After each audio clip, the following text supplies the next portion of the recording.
Hari ni kita special sikit sebab dapat peluang untuk memandu Polestar 2 yang pertama ada di Malaysia. Version yang kita dapat hari ni ialah yang dual motor. Kereta ni ada bateri 78 kWh dan dia punya elektrik motor ialah 300 kW. 300 kW ni kalau kita convert ke horsepower lebih kurang dalam 402 horsepower. Jadi maksud dia kereta ni boleh pecut pergi ke 60 km sejam sama macam Mercedes-Benz C45 AMG. Mercedes-Benz tu boleh pecut sampai 100 km sejam dalam masa 4.2 saat dan ini 4.1 saat. It's basically what Volvo nak rupa dia bila dia zaman elektrik nanti. Tapi ni bukan Volvo tapi menggunakan banyak ciri-ciri dan reka bentuk Volvo. Sebagai contoh kita nampak bentuk grill tu sama dan dia punya lampu ada Torx hammer. Kenapa Volvo buat jenama baru Polestar ni? Sebenarnya pada awal tu untuk menghasilkan kereta prestasi tinggi lah. Tapi disebabkan keadaan tu berubah dengan cepat sekarang, jadi terus jadi brand kereta elektrik dia. Dan Polestar 2 ni berkongsi platform sebenarnya dengan XC40. Jadi yang XC40 ni pun berkongsi platform dengan Lynk & Co 01 tak silap saya. Dan sekarang ni ada satu lagi brand yang gunakan platform sama iaitu Zeekr. Mungkin setengah orang suka tengok pada depan, setengah orang suka tengok pada belakang. Tapi saya punya favourite view kereta ni ialah profile shot dari tepi macam ni. Sebab dari tepi tu kita nampak macam bawah tu tebal. Dan line itu macam pushback. Dia nampak macam old school fastback cars. Belakang ni memang sekarang ni Volvo punya sedan S90, S60 semua kan rupa macam ni. Dan dia punya logo ni ialah bintang lah, Polestar ialah bintang kutub lah. Tapi kalau awak kaki Citroen ataupun DS, awak tengok ni nampak macam DS ke? Tak, DS dia sengit 45 degrees. Lalang kita kat belakang ni mari kita tengok dia punya boot. Jadi typical untuk Volvo dia ada separator ni lah. Tujuan adanya pembahagi ni ialah untuk letak kita kalau kita pergi market lah basically. Strap kena dengan benda ni, so dia duduk diri elok lah. Satu lagi dekat dalam Volvo ni dia typically dia ada banyak tie down points lah. So yang ni ada tie down points. Dekat sini yang chrome punya. Dan kalau awak tengok dekat sini ada lagi yang warna putih lah, body color. Dan di bawah ni ada satu lagi ruang yang agak besar juga. Ruang bawah ni memang berguna lah untuk kita boleh sorok lah barang-barang berharga kalau kita parking kan. Sorry, bising sikit dia punya radiator fan duduk jalan lagi. Ini dia punya front boot lah. Front boot dia tak besar sangat. Kereta yang kita dapat ni sebenarnya ada 3 charging cable ni. Satu tu yang memang biasa untuk plug rumah kita. Yang ini pun untuk plug rumah juga. Saya tak tahu apa perbezaan dia antara yang ini dengan yang lagi satu tu. Nampak mungkin tak tahulah beza voltage ke apa. Dan yang ini nampaknya untuk extension wire ke apa. Dia extension, so kita boleh sambung pula lah. So kalau you tengok typical kereta elektrik, depan ni selalunya ada front trunk lah. Tapi untuk Polestar 2 ni dia kecil sikit lah. Tapi mungkin ada, pasal dia dual motor punya setup, so mungkin ada motor, ada inverter ke apa kat bawah ni, power controller dia. So mungkin pasal tu lah dia agak sempit sikit lah. Tadi saya dah bawa dan saya cuba nak dapatkan adaptive cruise control, tapi saya cari-cari tak jumpa. Rupanya untuk dapatkan adaptive cruise control kita kena main dekat skrin inilah. Jadi awak boleh tengok skrin ni sekarang ni. Ini dia punya like macam home button lah. Lepas tu ini adalah fungsi kamera. Kalau dia in park dia tak mau keluar lah. So bila put in reverse dia akan tunjuk. So dekat sini boleh buka map. Dan map ni tadi saya dapati dia memang functioning. Dan selain daripada peta tu dia ada Google Assistant. Dan kita boleh tengok driver performance. So kemudian selain daripada tu ada phone, Bluetooth media dengan radio. Lepas tu kat bawah ni ada macam Google Play lah. Kau ada nak beli app ke apa ke. Ni dia punya manual apa semua juga ada kat dalam ni. So dekat kereta pula dia ada bermacam-macam lah function. Sekarang ni steering wheel kat standard, one pedal drive off. So saya akan letak dekat standard. Creep dia ada off. Creep ni saya rasa nak bagi kereta tu boleh gerak pelan-pelan lah. So dia off tu yang duk rasa macam tak lupa lepas handbrake tu. Tapi untuk one pedal drive ni saya nak bagi dia standard supaya dia lebih cekap menggunakan regen. Charging ni saya rasa ada macam-macam function lagi. Kita boleh setting. Nampak ni sekarang saya rasa dia set sampai 80 saja. So dia akan charge sampai 80 lah. Ini penting lah sebenarnya kalau awak kereta elektrik, charge lah sampai 80% saja, tak usah charge sampai 100%. Guna 100% ni hanya bila kita nak pergi long distance lah. Untuk driver support, sekarang ni ada CC, maksudnya cruise control saja. Saya nak ada adaptive cruise control. So lane keeping aid on, driver aid on, road sign information on, collision avoidance early. blaze on. So sekarang semua ciri membantu pemandu dah saya hidupkan. So kereta ni sepatutnya sekarang akan drive macam kereta biasa yang ada adaptive cruise control. Okay, so sekarang kita nak memandu gunakan cruise control, kelajuan 70 dengan 100 km sejam. Tengok bunyi dalam kereta macam mana. Tahap bunyi antara 62 hingga 64 desibel pada kelajuan 70 km sejam ni memang rendah sikit lah pada kereta biasa. Biasa dia mungkin start pada 64 ke 66. Dan 62 ni bunyi macam kita bersembang biasa lah. So antara saya punya isu dengan Polestar 2 ni, kereta dah senyap dah tau. Sebab sound insulation dia daripada jalan dan daripada luar tu mungkin normal sebenarnya, tapi disebabkan kereta dah terlalu senyap, jadi kita duk berasa bunyi tu kat luar tau. 64 hingga 66 desibel pada kelajuan 1 km pun agak rendah sikit pasal kereta biasa antara 66 hingga 70 desibel. Okay, sekarang saya signal tengok apa jadi. Saya nak masuk lorong tepi kan. Dia akan break kereta untuk match speed dengan kereta depan ni. So saya bagi clear sikit kereta belakang. Saya signal, saya masuk. Dia dah ready dah kereta untuk ikut kelajuan lorong yang mana kita nak masuk. Kalau ke kanan dia akan pecut, ke kiri dia akan break. So this is quite normal now. So benda-benda kecil-kecil macam ni memang mengurangkan stres lah. Try lagi sekali ya. Kita tengok one pada operation. Kalau saya tak tekan brake, kita normal lah, normal bawa laju 70. Kalau 70 contoh, saya lepas, cepat lah dia turun. Cepat dia turun kan. Saya kejar dia. Macam tu je dia boleh kejar. So the acceleration memang itu dia punya party trick lah. Untuk yang ini, dia punya tahap keupayaan dia berbanding dengan the last Volvo yang saya cuba, iaitu XC40 lah, which was the latest one. Yang ini dia dah upgrade sikit lah. So dia punya rasa dah lebih baik lagi. In terms of lane tracking semua, dia ikut lorong adalah lebih bagus sikit lah daripada yang sebelumnya. Atas highway dia sangat bagus, dalam bandar pun sekarang dah cukup bagus lah untuk kita tak payah nak even bother with the pedal anymore. Walaupun kita guna adaptive cruise, the recharge ataupun regen braking dia sama aja. Bila kita sampai ke traffic light, kalau kita lepas terus, dia punya braking tu agak kuat juga. So kita kena belajarlah modulate dia punya throttle position tu, supaya bila dia berhenti, dia akan berhenti dengan lembut sangat. So untuk Polestar ni, dia punya ACC guna biasalah kombinasi radar dengan kamera. Tapi ada beberapa jenama sekarang dah tinggalkan radar dan gunakan kamera saja. Bukan Tesla aja, sebenarnya Honda pun dah tinggalkan radar dan menggunakan kamera saja. Kalau awak tengok Honda City yang RS yang ada adaptive cruise control, masa dia mana launching tu, saya duk cari dia dengan radar tak jumpa. Jadi bila saya tanya, dia gunakan satu kamera aja, monocular kamera. Jadi tak gunakan dua kamera pun, satu kamera dah boleh dah. Dan kalau you perasan, Pro 2 Activa menggunakan sistem yang lebih kurang sama, iaitu kamera tak ada menggunakan radar. So untuk simple ACC macam ni, dengan lane tracking, dia dah boleh gunakan semata-mata kamera sahaja. Dalam kabin ni, dia punya reka bentuk dia memang typical Volvo. Kalau perasan, semua dia punya tombol-tombol lah, kawalan aircon ni semua sama. Dan steering ni pun saya rasa kenal lah Volvo punya. Dia punya screen ni fully digital yang ni. Dan layout vertical ni memang Volvo yang pioneer benda ni. Dan XC90. Dan dia punya material dalam kereta ni semuanya vegan material. Maksudnya tak ada yang berunsur kulit lah.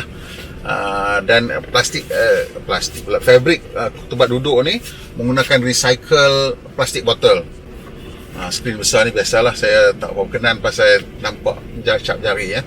So mungkin kena cari screen protector yang tak berapa nampak sangat cap jari lah. Kat sini ada wireless charger, ni controller biasalah untuk entertainment system, dengan ada defroster punya.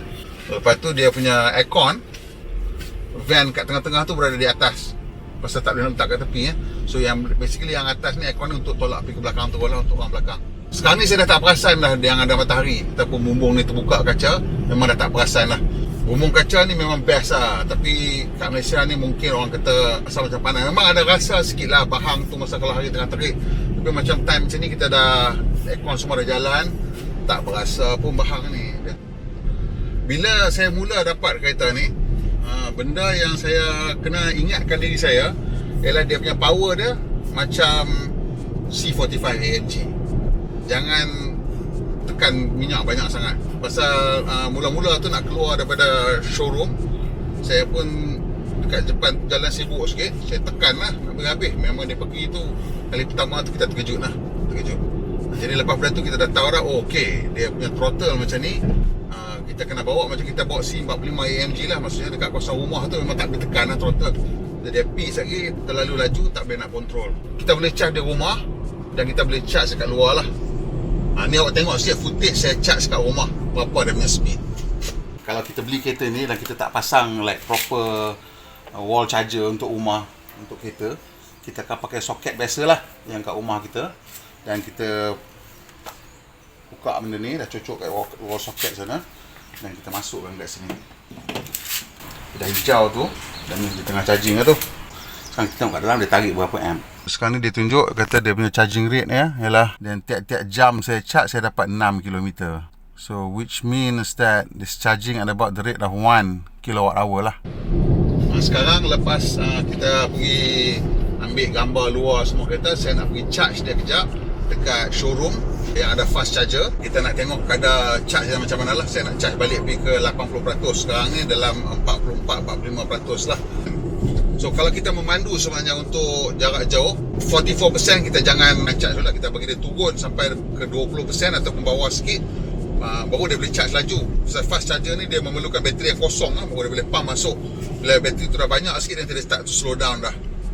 So optimally kalau you nak berhenti charging tu, you plan so that bila you sampai dekat charger tu, you have between 10 to 20% lah. Kalau dekat 10 better lah, 10 to 15% tu lebih baik lah. Range anxiety, is it real? For me, walaupun saya kata saya dah nak kereta elektrik, masih lagi agak real. Bukan pasal salah kereta, tapi pasal tak ada charging facility, infrastructure dekat luar. Kecuali kalau kata real life, ada charging dekat rumah. Pagi tadi kereta ni udah bangun pagi, ada 80%, then it will be no problem. 80% 350 km. Itu saja cerita dia. Kalau beli kereta elektrik, tak ada charging kat luar pun masih okey lagi, tapi kena beli charger kat rumah. Okey, kita buka. Dekat charger ni yang sebelah kiri ni adalah CCS2 yang ada direct current ni. Sebelah kanan tu CHAdeMO. Jadi kita tengok ni dia punya soket dah yang kat bawah tu yang bertutup tu, kita kena buka lah. Cuma kena buka bawah ni. Nampak tak? Kena buka bawah tu. Tengok tu lampu dia jadi warna hijau kat situ. Sekarang kita dah cocok, ready ke? Okay, ready, tekan start. Kita dah handshake dengan kereta. Sekarang dia dah nampak dah kereta 44%. Voltage dia 400 volt at 97.8 amps.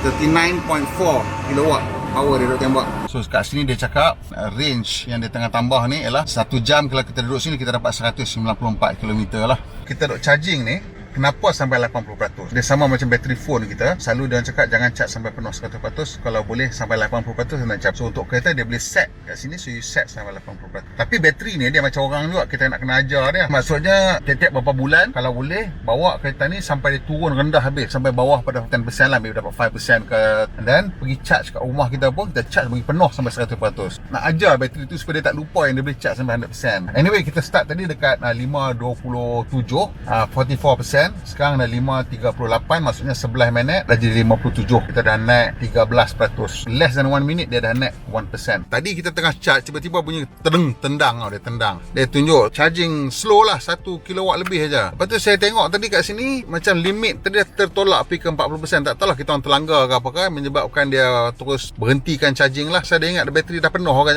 So bila kita pasang balik ni dah nampak normal balik, dah charging balik at 210 km per hour. Sekarang dah 79%. Kita tengok macam mana dia tendang lah, ataupun macam mana dia stop lah. 80%. Dia kata done, nampak lah. Done. Dia dah penuh lah 80%. Kan, kita tinggal cabut je lah. Dia berterusan lah, dia tambah sikit lah trickle sekarang. So kita cabut je.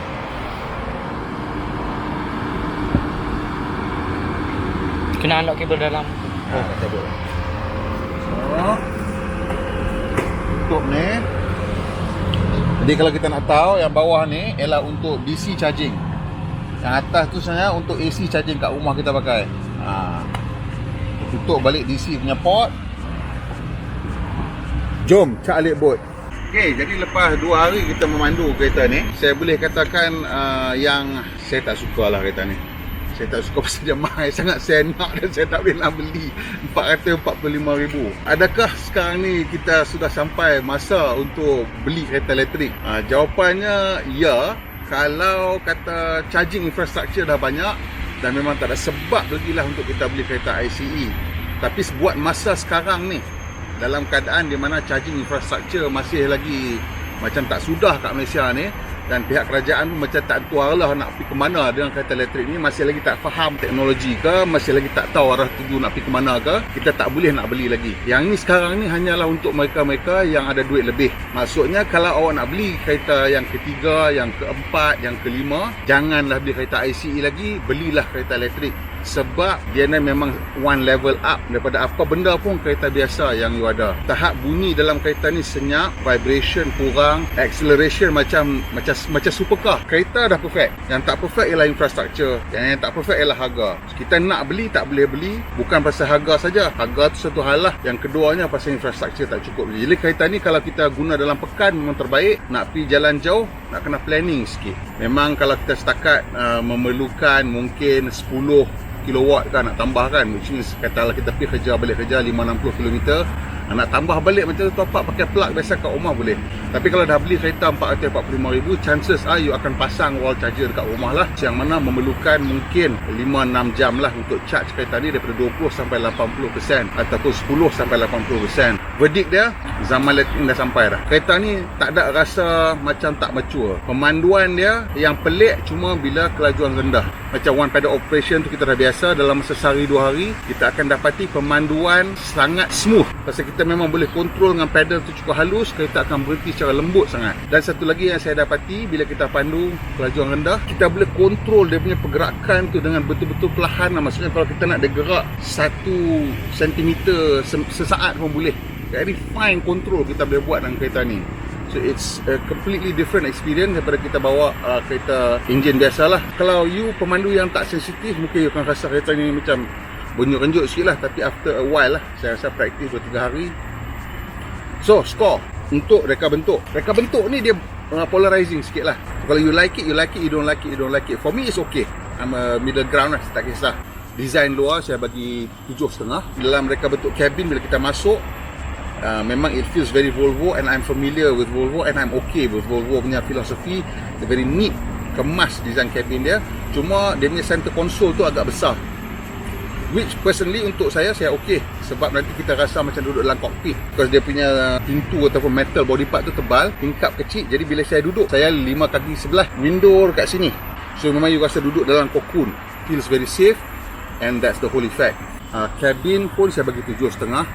Practicality of the cabin 7.5. They're all in the middle. It's mature, it's average, is very okay. Driving dynamics dia, kita tak sempat nak pergi ke jalan naik genting lah sekarang PKP. Tapi setakat nak pecut keluar masuk simpang, this is leagues ahead lah of kereta ICE. So yang ini kena bagi 8.5 just for that. Value for money 445,000.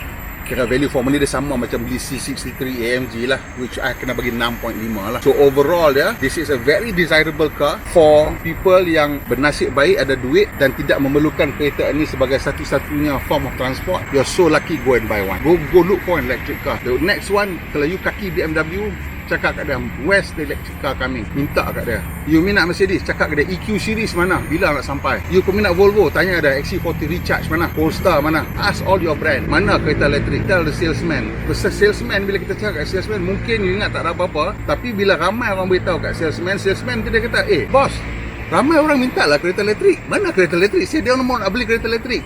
That message akan naik balik ke HQ. Tapi untuk kita yang belum boleh lagi ni, it's also the best time. Tahu kenapa? Sebab this is the peak, kemuncak dah ni kereta ICE ni. You tengok brand mana pun, tak ada kereta yang palat lah, tak ada lah. Kereta semua okey. Yang paling murah pun okey bawa, yang paling mahal pun okey bawa. And this is the best time untuk you beli kereta ICE for one last hurrah. Sebab kereta ICE yang you beli sekarang ni is going to be probably the last generation, or maybe last but one, that's it. So kalau memang nak beli kereta, cari satu yang you rasa you nak simpan, beli dan simpan. Pasal the next one you buy is going to be electric. Okey, sampai situ je video kali ni. Kalau suka, tekan butang like dan kongsi dengan kawan-kawan. Kalau boleh biasalah, tolong kita subscribe dan tekan butang loceng supaya dapat maklumat terkini bila kita buat video terbaru. Pemandu Malaysia, pemandu yang berhemah. Kita jumpa lagi, insya-Allah.